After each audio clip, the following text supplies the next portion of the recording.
নায়িকাদের কোলে কেউ উঠতে পারে না, আর আমাদের ভিলেনদের করলে নায়িকার উঠে পড়তে সর জায়গা না পাওয়ার কারণে, সেটাকে আমি সুবিধাই মনে করি আসলে। কাশফুলের নরম ছোঁয়া মেন্টালি কিছু নাই। আমি ধরেন যে খাবেন বেশি, হা করে থাকবেন কম, তাহলে আর কমার অপশন নাই। বিষয় হচ্ছে যে আপনি যেভাবেই থাকেন, যেটাই করেন, যেভাবেই থাকেন, একজন শুকনা মানুষ যেভাবে এনজয় করে, আপনি যদি আপনার লাইফটাকে এনজয় করেন, তাহলে অবশ্যই আপনি যে কোনো সাইজে, যে কোনো ভাবে, যে কোনো গরণে, যে কোনো বরণে আপনি এনজয় করতে পারবেন। আমার সাথে জায়গা মতো গেলে আপনি পাবেন, সব অসুবিধার কিছু নাই। এই গোপন তথ্য আছে, আপনি তো আমার লাইনের না, অথবা এটা পাবে আপনি বুঝতে পারবেন না কোথায় আছে। অনেকেই পারেন আমার সাইজ, আমাকে তো সাইজই দিচ্ছে, বেস্ট সাইজ তো দিচ্ছে না। 36, 42, 48 সাইজই তো নেই আমরা। বাংলাদেশ, বিদেশ, আফ্রিকা, দক্ষিণ মহাদেশ সব জায়গাতেই আছে।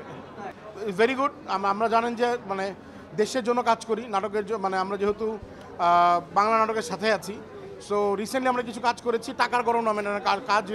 এই যে আমাদের রিসেন্টলি আমরা দেখলাম যে দেশে একটা সংস্কার হয়েছে, দুর্নীতিবাজদের ধরা হচ্ছে, এবং ধরেন যে বাইরে যারা ছিলেন, হ্যাঁ, কালো টাকা যাদের আছে তাদেরকে নিয়ে এক ধরনের সংস্কারের জায়গায় যাচ্ছে।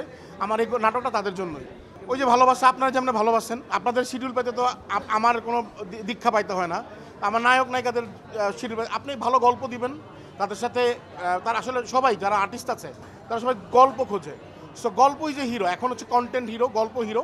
গল্প যদি ভালো হয়, যে কেউ আপনাকে শিডিউল দিতে বাধ্য।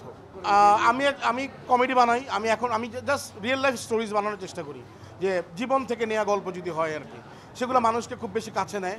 যেমন চাকরির শামীমের সাথে একটা কাজ হয়েছে, চাকরিটা আমি পেয়ে গেছি, এর একটা গান ছিল না, চাকরিটা আমি পেয়ে গেছি বেলা শুনছো। ওই গানটাকে আমরা আমাদের লাইফে কীভাবে আনা যায়, ট্রান্সফর্ম করা যায়, ওইটা নিয়ে আমরা কিন্তু কাজটা করেছি। এটা আলহামদুলিল্লাহ 10 মিলিয়নের কাছাকাছি ভিউ হয়ে যাচ্ছে। আর একটা ছিল বাঘ যখন বিড়াল, বিয়ের রাতে বলে যে তুমি কিন্তু বাঘ, বিড়াল কিন্তু মারতে হবে, তার উপরে গল্প হয়েছে বাঘ যখন বিড়াল। সো এই যে কাজগুলো আমরা করতেছি, এই কাজগুলো নিয়েই আসলে রিয়েল লাইফ স্টোরিজ করতেছে। বিয়ের রাতে বাঘ আর বিড়াল কাকে বোঝায়? সেইটা আসলে যে মানে বাঘ এবং বিড়াল বুঝতে হলে আসলে আমাদেরকে ওই হাজব্যান্ড ওয়াইফকে জিজ্ঞেস করতে হবে। তারপরের দিন সকালবেলা জিজ্ঞেস করলে বেটার, যে তুমি বাঘ ছিলা না তুমি। আচ্ছা আমি বলি, আমার ভাই কি বিবাহিত? আপনি কি বাঘ না বিড়াল? অবশ্যই আমি একজন মেকার হিসেবে নিজেকে আগে রাখি, কারণ হচ্ছে সৃষ্টিটা অন্যরকম আনন্দ। আপনি নিজে একজন, যেহেতু আপনি নিজে জার্নালিস্ট, কোনো একটা রিপোর্ট করতে আপনি যে উৎসাহ উদ্দীপনা বোধ করেন, সেটা কিন্তু আসলে অন্য কোথাও নাই। হ্যাঁ, সো নাটকে আমি একজন ডিরেক্টর তার বলে দেওয়া, তার দেখানো চরিত্রগুলো আমি পোর্ট্রে করি। আর যখন আমি অ্যাক্টিং করতে, বা আমি যখন নিজে ডিরেকশন দিচ্ছি, তখন আসলে আমি পুরোটাই আমার সবাইকেই আসলে এটা বলতেছি। সো আমি আসলে এনজয় করি ওয়েন আই মেকিং ডিরেকশন। খুব ভালো, নাটকের বাজেট তখন বাড়তেছে। লাস্ট অফ ওভার একটা নাটক নিয়ার অ্যাবাউট কত 25 লাখ টাকা পর্যন্ত গেছে। ওই যে বললাম স্টোরিজ, আপনার স্টোরি ডিমান্ড করলে এখন প্রডিউসার পয়সা দেয়। আগে যেমন ধরেন নিয়মিত নায়ক নায়িকা কারা ছিল ডিপেন্ড করতে স্টোরিজ।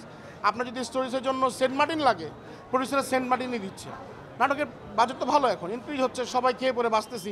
শরীর দেখে বুঝতেছেন না কেমন বাজেট, খারাপ হলে তো খাইতে পারতাম না। ভালো আসলে এক ধরনের সিন্ডিকেট, সবাই বলে যে সিন্ডিকেট আছে, কিন্তু আমার কাছে সিন্ডিকেট মনে হয় না। ভালো লাগা মন্দ লাগা এটা সবার মধ্যেই আছে। আপনি কাউকে বেশি ভালোবাসেন, আপনার 5টা বন্ধু থাকলে সব বন্ধুকে সেম ভালোবাসেন না। সো একজন প্রফেশনাল আর্টিস্টের সেই স্বাধীনতাটা আছে যে কার সাথে আমি বেশি কাজ করব, কার সাথে কম কাজ করব, সেটা তার ব্যক্তিগত ব্যাপার। সেটাকে সিন্ডিকেট বলাটা ভুল। আমি একটা ভাতের হোটেল দিব ভাই, মানে দিন শেষে বল না, দুটো ভাতের জন্য আমরা কাজ করি। সো দ্যাটস ওয়াই ভাতের জন্য কাজ করব, ভাতের একটা হোটেল দিব। আপনাদের সবাইকে অগ্রিম শুভেচ্ছা। আপনার ভাতের হোটেলের নাম কি দিবেন? ভাতের হোটেল, ভাই ব্রাদার্স ভাতের হোটেল। অন্য কোনো নাম দিবেন না? আপাতত চিন্তা করে পাচ্ছি না। আমি একসময় ক্রিকেট খেলতাম, আপনার সেলিব্রিটি ক্রিকেট আমাকে দেখেছেন, মূল টিমে না, পিছনে দৌড়াদৌড়ি করতে দেখছেন। সো আমি ওয়াটার বয়, পিছনে দৌড়াদৌড়ি করতে পছন্দ করি।